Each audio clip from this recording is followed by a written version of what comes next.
You're listening to Catholic Chicago. Ahead, the Archdiocese of Chicago brings you programs about the people, events, and issues that touch our lives.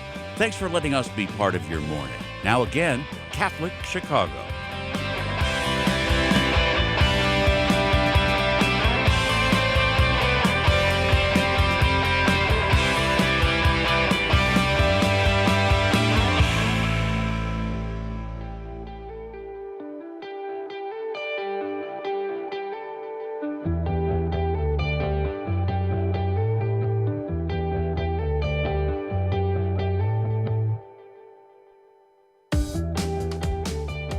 Good morning, and welcome to the Voice of Charity. I am Phil Zepeda, here with you on a Tuesday morning, as always, with Katie Bradyman. Good morning, Katie. Good morning, Phil. And we are so glad all of you have joined us this morning. We are here, as I mentioned, each Tuesday morning on WNDZ, 7:50 a.m. in Chicago, and on our live stream on YouTube and Facebook at Catholic Chicago.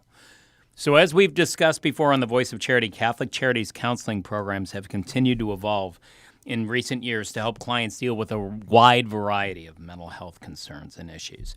And the central office for all of our counseling programs is located on the near west side, on the second floor of our Women, Infant, and Children's Center, our WIC Center, on Roosevelt Road. And the Catholic Charity staff members who work in counseling programs are compassionate, experienced professionals, some of the best people you'll ever meet. So agree. Have great success in helping clients address concerns they have today while helping them develop positive habits for the future. You're so right, Phil. And through counseling and case management, Catholic Charities counseling programs help children and adults with a wide range of social, emotional, and behavioral challenges. And here with us today to provide an update on our counseling programs are Ellen Tannenbaum, a director of behavioral health, and Laura Caballero, who is a counseling clinical manager. Welcome, Ellen and Laura. Good morning, folks. Thanks for joining us. Good morning. Good morning. Hey, Ellen, let's start with you. Let's get right into it. So, how do children and young adults and their parents hear about the programs? What does the referral process look like, and how do people end up finding Catholic Charities in their quest for some help? Word of mouth and reputation. That is really the number one way that people find out about us. We don't actually advertise our services. They call us or they email us and asking for help. And so often, Ellen, people with mental health concerns emerge. They are going through a trauma in their lives, either re-experiencing a trauma from the past or trying to adjust to a recent trauma. Could you kind of help our audience better appreciate the kinds of trauma that some of your clients are experiencing and how you help them know which issues to prioritize to start the healing process? Well, I think, depending on the family, it's different. The trauma can be really unique and severe, right? I mean, we have a lot of people who are coming to us because they have disclosed recently some abuse or domestic violence in the house that they are trying to recover from, or, the feelings of danger. Community violence is another reason why people find us. But it can also be just about that their child is having difficulty and they don't really know why.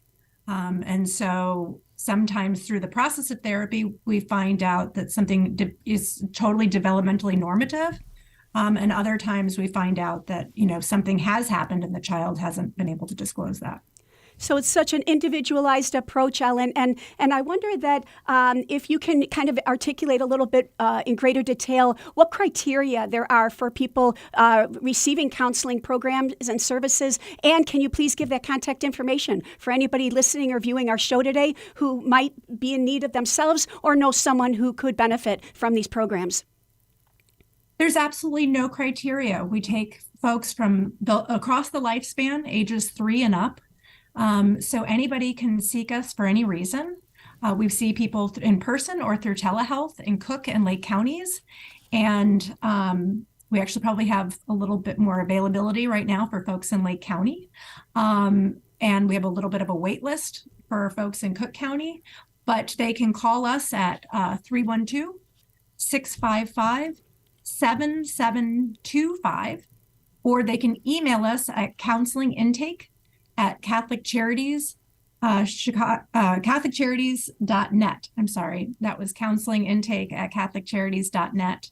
And they can talk to somebody in English or Spanish.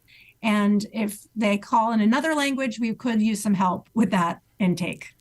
That's wonderful information to share. Again, the phone number is 312-655-7725, or the email is counselingintake@catholiccharities.net. Ellen, you also mentioned to me when we were discussing the show today that if someone really feels like they're struggling, they should call 911, shouldn't they? Absolutely. Thank you for bringing that up. We are not a crisis assistance. So if you're in crisis, you do need to call 911 or 988.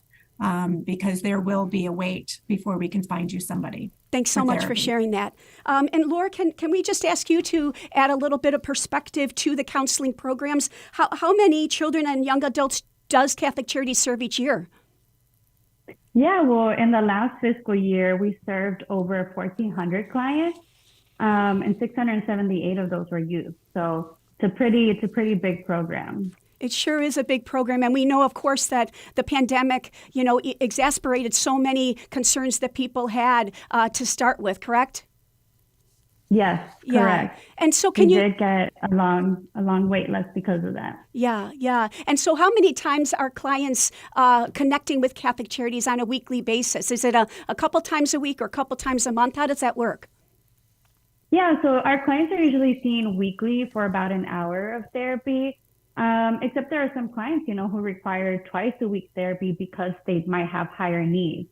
So yeah, we are also receiving more requests for telehealth right now. And this has provided just wonderful access for our families who have been struggling with transportation or maybe childcare issues to the office. So telehealth right now is the most popular. We've seen that on the show on discussing other programs and services. That telehealth has been a blessing to Catholic Charities from the pandemic because it makes it easier for people to connect from their home very quickly with numerous members of their family or just by themselves.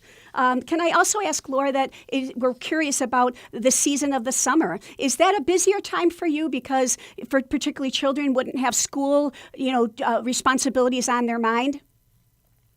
Yeah, well, parents often seek counseling for their children when they're in trouble or when they're not following the rules. So, in the summer, we do see that there's less structure, there's fewer rules on the kids, they're, getting in trouble less with adults. So things do tend to slow down because with less crisis, just therapy feels a little bit less important for families, but more meaningful therapy is when this can actually happen, when people are not in crisis and when they're not just, reacting to pain. Then they have more time to think about their counseling session and maybe practice, the healthy habits that you're recommending that they embrace, right? Exactly. Yeah. So interesting, isn't it, Phil? It really is, Laura. I'm interested more about in the work that we do with children. Do you find that the work with children is most often alone, or is it in partnership in those sessions with their parents or their guardians? Help our listeners explain that or understand that rather. Yeah, no, it's a good question. So we work with the entire family, right? We can't meaningfully help children without working with the adults in their lives too. So, and I imagine that there's all different. I'm not a therapist, nor do I play one on the radio. But I imagine that there's different types of therapy, different approaches that you find that are most helpful in working with children and adults by their particular situations, trauma-informed therapy and other types. What's the toolbox that you look at when you're working with a family? What's before you in those resources to understand, here's how I believe I can best help this family?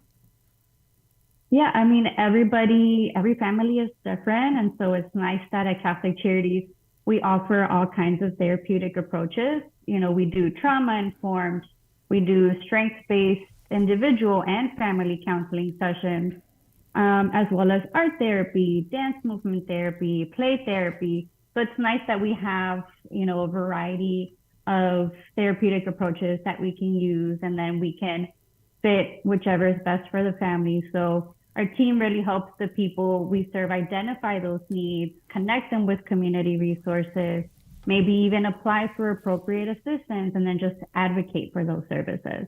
And you're saying, for our listeners watching the live stream right now, you're seeing some of the library of different types of services that are offered through this program. Laura, we often say on this program that it takes a village inside Catholic Charities, not just our teams, but other allied organizations and aligned organizations.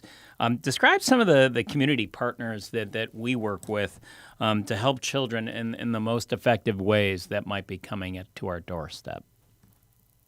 Yeah, we actually model our counseling programs from a trauma systems therapy perspective, which is about breaking down those barriers between service systems, understanding the child's symptoms in the context of their world, and then building on their strengths. So with this, we have an exciting partnership with Rush. So that way, we're really able to put this system into place. And we we're partnered with Rush to provide psychiatric care to certain neighborhoods, and we meet weekly with their team. We right now don't have the funding to offer this to all of our clients yet, but we'd love to, since there's just so few psychiatric resources out there.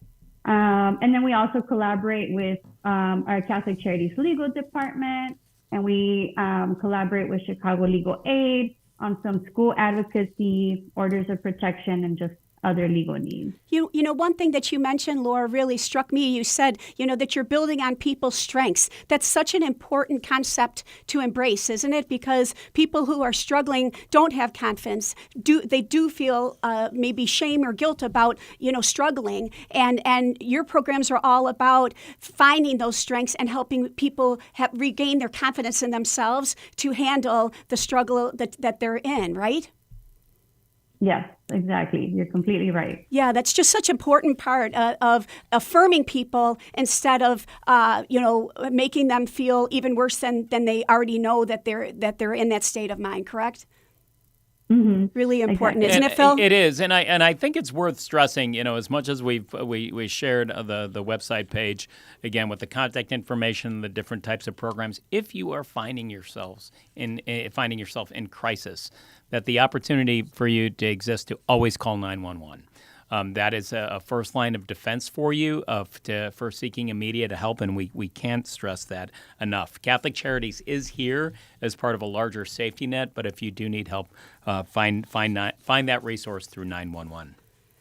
And then just to repeat again, our phone number for our counseling programs is 312-655-7725, or you can email counseling@catholiccharities.net, and someone will follow up with you and see where they can be of assistance. I know, Ellen, that you had mentioned that it's Catholic Charities counseling programs may have their main administrative offices in that second floor of the WIC Center on Roosevelt, but the counseling offices and the programs really can be accessed throughout Cook and Lake counties, right? You had mentioned a number of other locations where the counseling program resides. Absolutely. And somebody at Intake can talk to you about our different locations to see what is closest to you and or most available if in person might be wanted at some point. That's just wonderful, and we want to talk a lot more with Ellen and Laura. We're going to throw it to break right now so we can get a drink of water and I won't end up coughing on air. You're listening to The Voice of Charity on Catholic Chicago. We'll be right back.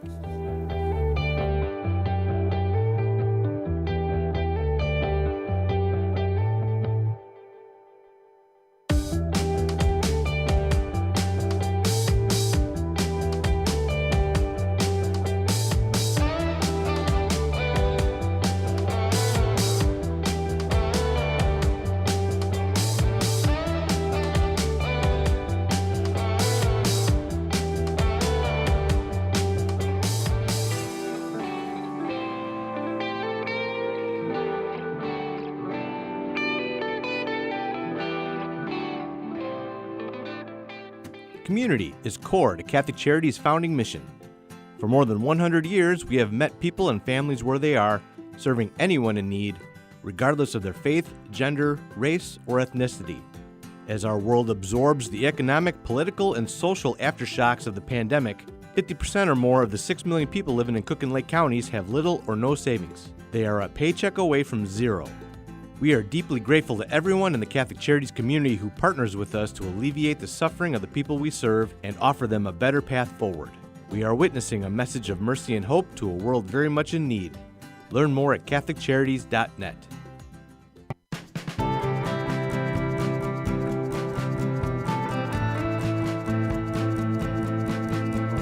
This is year 44 for me teaching. When I started here, there were teachers here that had taught me when I was a student. Now I'm the old person. Right now, I teach junior high math. I love when kids find what I'm teaching to be fun and they get it. I see that light bulb go off and it's a thrill. People are always amazed. What? You're here for 44 years? It's hard for me to believe, frankly. I love what I do. Every summer I think, oh, I miss the classroom. Even on the weekends, I think I can't wait to get back on Monday and teach those quadratic equations. Shape the next generation of leaders. Teach. Apply today at archchicago.org/schooljobs. Do you have an old bicycle that's not being used? Consider donating it to Catholic Charities Veterans Bike Project of Lake County. Skilled volunteers are refurbishing bicycles to make them safe and ready to be used by veterans to get to and from their new places of work. We also gratefully accept financial contributions that are used to purchase bike helmets and other safety accessories. Our veterans have faithfully served the United States, and now it is our privilege to serve them. For more information on the Veterans Bike Project of Lake County, call 847-782-4219. That's 847-782-4219.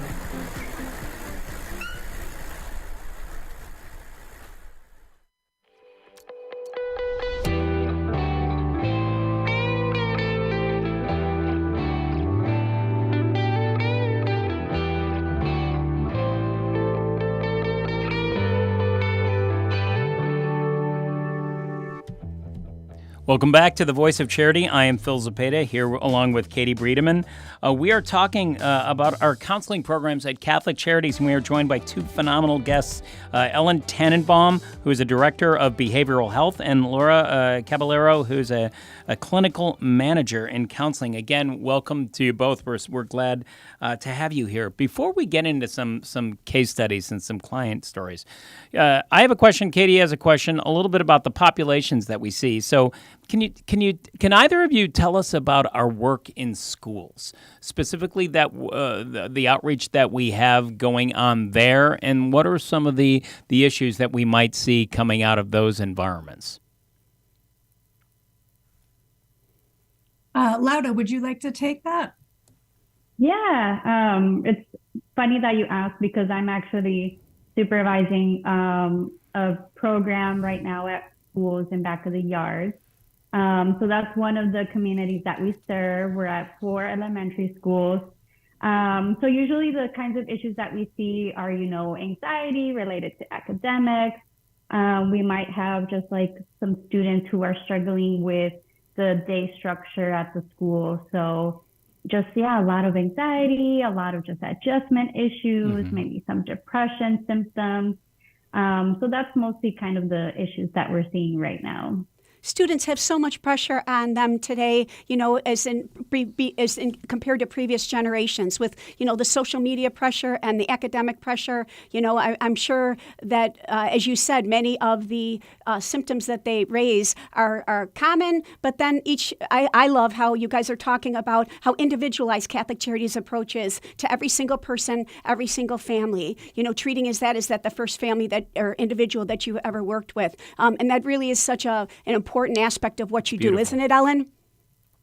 Absolutely. We're in also over 20 Catholic schools. And so, families can reach out to a principal if they're looking for resources because kids are sometimes struggling and we don't know. Again, as a parent, I can say sometimes you're not sure if it's developmentally appropriate that they're having this something seems off, or if there's something more going on, and we can help assess that for you and figure out whether services are actually going to be needed long-term, or if we can wrap something up very quickly. And I'm imagine the pandemic too just, caused a lot of issues with the students returning back. And so we really do see a lot of those symptoms of them just trying to adjust back to what school is. And for some students, it's their first time that they're back in school in person. So it just adds a little bit more stress. I'm sure it does. And I'm sure your record keeping, Ellen, as a director of the behavioral health program is so critical, right? That as each different clinical manager or case manager speaks, with a client, that it's so essential that you keep confidential but ongoing accurate records so that everybody's on the same page as to how that person's been assisted and what progress they're attaining. Am I right? Absolutely. We have an electronic health record that's totally private unless people give us permission to talk with somebody else. Your therapy is totally private unless, I will say, we are all mandated reporters. So we have to, disclose if we think there's a safety issue going on with a child or with an adult where they're at risk of harm. But we would explain all of that to a client ahead of time so that they understood whatever they disclose when we would have to breach their confidentiality. That makes a lot of sense. Another issue that Phil and I were talking about over the break is your care of seniors. It can be such a challenging time getting older and adjusting to physical frailties as well as maybe some loss of memory. Any of those different factors that can help contribute to seniors, not feeling in a positive state of mind. Can I ask how you work with them? Is loneliness a big issue, or what are the other key issues that seniors bring to Catholic Charities? Laura, maybe start with you. Yeah, I think you brought up a good point about the loneliness. I think that's one of the big issues that we've seen, and the pandemic really intensified these symptoms. So we just want to make sure that we're connecting them to community resources to minimize that isolation and help, get them to meet other people and minimize some of these symptoms, right? Because the therapy alone isn't going to help them feel better. Ellen, anything to add to that?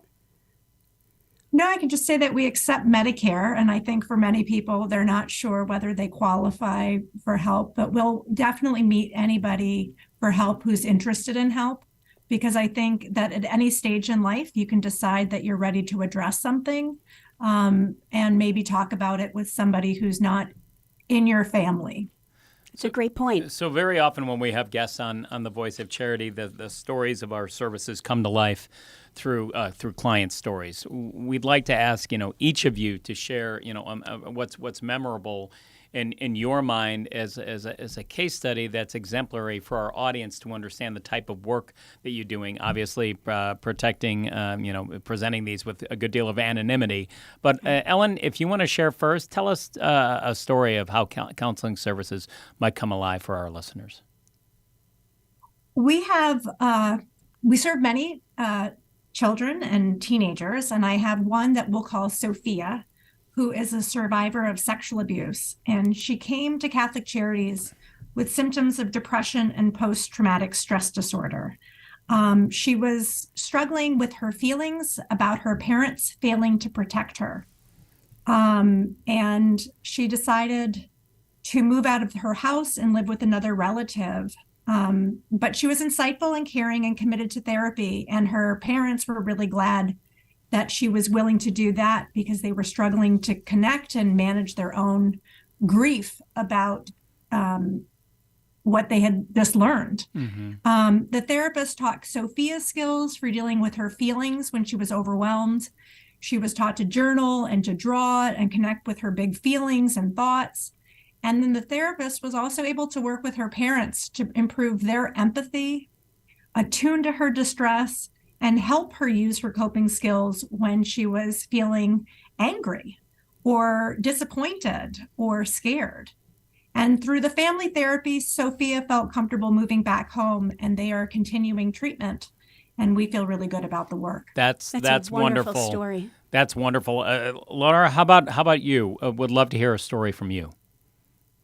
Yeah, I can think of a client who we'll call Joel.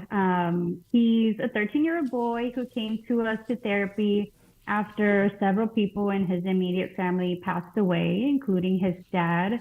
He was a bit hesitant to begin therapy, but as the oldest child, he took on the responsibility of supporting his mom and younger brother.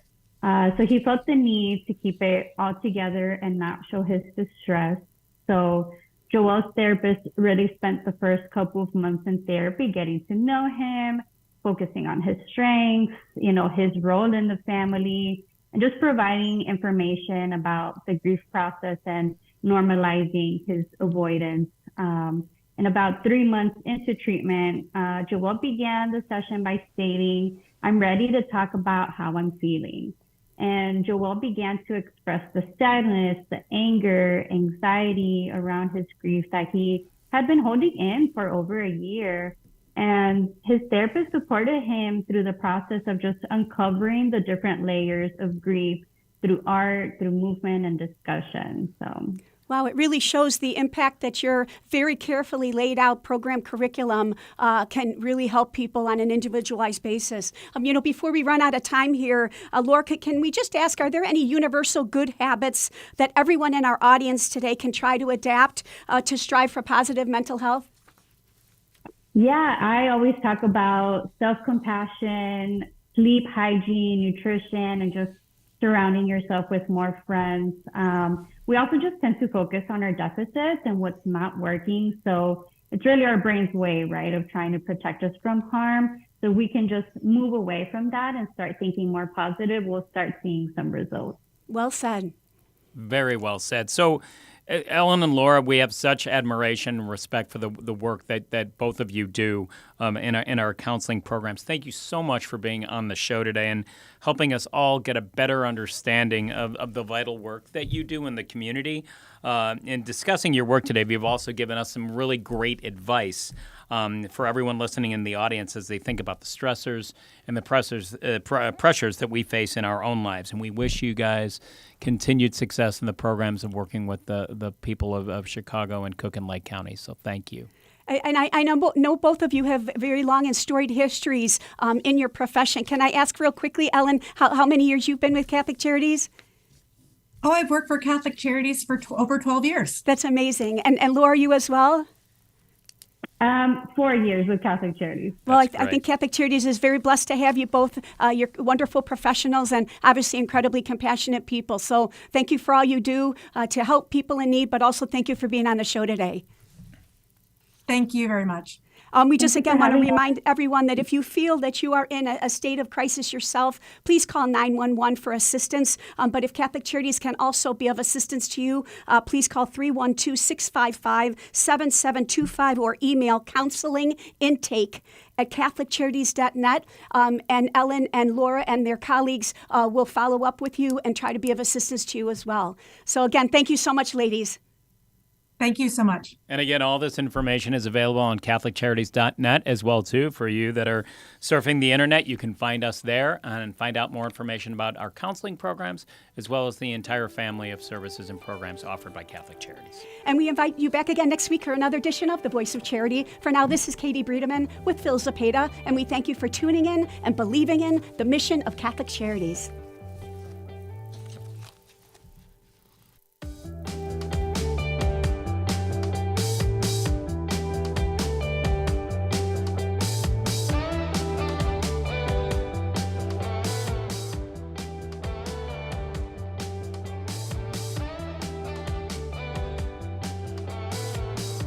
Join us every Monday through Friday at this time for Catholic Chicago. You can stream our programs live or listen to past programs by visiting our website, archchicago.org, and clicking on Radio TV. And please connect with Catholic Chicago on social media.